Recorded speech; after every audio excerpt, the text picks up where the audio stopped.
Después de las celebraciones de las grandes solemnidades de la Santísima Trinidad y el Corpus Christi, volvemos al tiempo ordinario, con el 10º domingo del tiempo ordinario. Las lecturas de la liturgia nos presentan la lucha antigua y siempre nueva entre las fuerzas del bien, representadas por Dios, y las fuerzas del mal, representadas por el diablo. En la primera lectura podemos apreciar en el libro del Génesis la diferencia de actitudes, de posturas, de comportamientos entre Dios y el diablo. Dios se preocupa por el hombre, por su condición, por sus necesidades.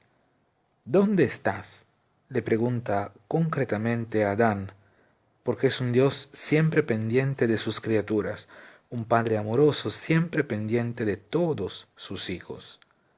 Este ¿dónde estás?, de Dios nos recuerda quizás las llamadas o los WhatsApp que los padres hacen o envían a sus hijos, no para meterse en sus vidas, sino porque el deseo de los padres es de saber que sus hijos siempre, siempre y siempre estén bien, alegres, felices, que no le pase nada malo. Actitud completamente diferente la del diablo. Dice el texto que la serpiente engañó a Eva. El diablo, quien es llamado también el divisor, el tentador, suele engañar. Dios suele defender. No olvidemos que uno de los nombres del Espíritu Santo, quien es Dios, es el defensor. El diablo engaña y con sus seducciones fascina al hombre, lo aturde con su palabrería, lo convence que Dios es el enemigo, que no podemos confiar en Dios, que al fin y al cabo Dios no existe, o si existe, es malo. La acción del diablo es precisamente desviarnos del camino que estamos recorriendo rumbo a la verdadera felicidad que se puede conseguir solamente con Dios. Dios sabe lo que es mejor para nosotros, lo que realmente nos hace felices. Lo sabe y no quiere otra cosa que vernos felices. Si nosotros, sus hijos, vivimos libres y felices, Dios se queda también Él feliz. Pero muchas veces nos pasa como Adán y Eva. Cedemos a las seducciones y engaños del diablo y creemos que podemos vivir sin Dios. Podemos vivir desentendiéndonos de sus palabras de vida.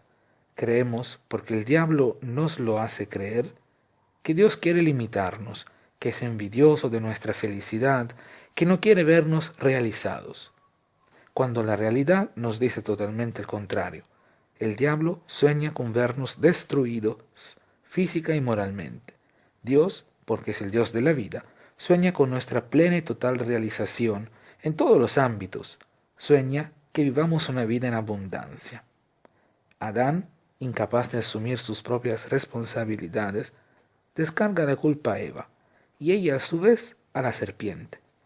Nos recuerda quizás varios momentos de nuestras vidas donde hemos sido incapaces de asumirnos nuestras propias responsabilidades, descargando la culpa siempre a otros, encontrando siempre válidas justificaciones a nuestros ojos. Ya que Eva dijo claramente que la serpiente había sido la culpable en última instancia, Dios dice claramente que entre la mujer y la serpiente habrá siempre enemistad, y la estirpe de la mujer le pisoteará la cabeza a la serpiente. Si vamos a ahondar en este simbolismo, comprendemos que es Jesús quien pisoteará la cabeza de la serpiente, que representa el maligno, el diablo. En resumidas cuentas, el pecado de Adán y Eva es el pecado de haber querido jugar a ser Dios. En un delirio de omnipotencia, haber pensado que no necesitan a alguien que les diga lo que tienen o no tienen que hacer. No necesitan a alguien quien les oriente.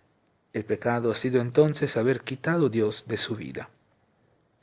Muchas veces también nosotros hacemos la experiencia de Adán y Eva, nos dejamos engañar por el diablo seductor. Por eso con el salmista también nosotros hoy podemos decir con toda nuestra fuerza, desde lo hondo a ti grito, Señor, escucha mi voz. Las palabras del salmista tocan carne cuando dicen, si llevas cuenta de nuestros delitos, Señor, ¿quién podrá resistir? Pero de ti procede el perdón. Y es cierto, creemos en un Dios que perdona, porque es misericordioso. No creemos en un Dios que nos condena, que el primer error nos muestra la tarjeta roja y nos saca de la cancha, sino en un Dios que es nuestro defensor. San Pablo, en el fragmento de su segunda carta a la comunidad de Corinto, que proclamamos como segunda lectura este domingo, nos recuerda que creemos y por eso hablamos, subrayando por lo tanto la importancia del testimonio, del salir a anunciar sin miedo lo que creemos. Y yo diría también de vivir lo que creemos. Y creemos en un Dios que es amor, que es perdón, que es misericordia. Entonces también nosotros tenemos que ser misericordiosos, perdonar, amar a nosotros mismos y a los demás. San Pablo en este fragmento de este domingo parece que está escribiendo en nuestras comunidades cristianas. Dice Pablo, no nos desanimemos, porque aunque por fuera nos vamos deteriorando, nuestro interior se renueva día a día. El Evangelio de este domingo nos presenta la parte final del tercer capítulo del Evangelio de Marcos. Es un capítulo muy particular, porque Jesús, después de haber sanado a muchos y expulsado a muchos demonios, se atrae las iras y las envidias celosas de los fariseos, quienes deciden que Jesús tiene que morir. En la parte final del capítulo, que escuchamos este domingo como Evangelio, vemos como desde Jerusalén llegan a la casa de Jesús, probablemente en Cafarnaúm, algunos escribas, quienes representan el poder religioso, los teólogos de la época. Ellos acusan a Jesús de expulsar a los demonios en nombre de Belcebú, el jefe de los demonios. La respuesta de Jesús es contundente. ¿Cómo puede Satanás echar a Satanás? Un reino dividido en sí mismo no puede subsistir. Satanás, el divisor, aquel que el divide y separa, es fuerte, pero Jesús es más fuerte. Jesús no está poseído por el espíritu malo de Belcebú, sino que posee el Espíritu Santo y con él libera a la humanidad esclavizada por el mal.